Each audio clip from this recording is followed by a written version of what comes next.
रखता हूँ।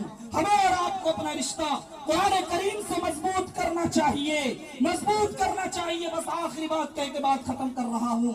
लोग कुरान मिटाना चाहते हैं। मैंने कहा कुरान अल्लाह का कलाम है, अल्लाह की जात मिटी नहीं, मिटने वाली नहीं। अल्लाह का ये कलाम भी मिटने वाला नहीं।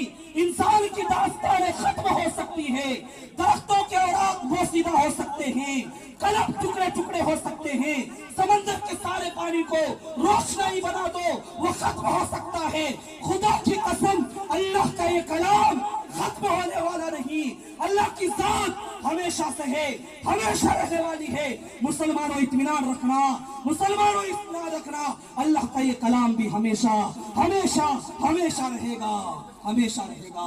मुसलमानों न घबराओ, खुदा की शान बाकी है, अभी इस्लाम जिंदा है, अभी कुरान बाकी है। वाखिर दावाना अल्हम्दुलिल्लाह।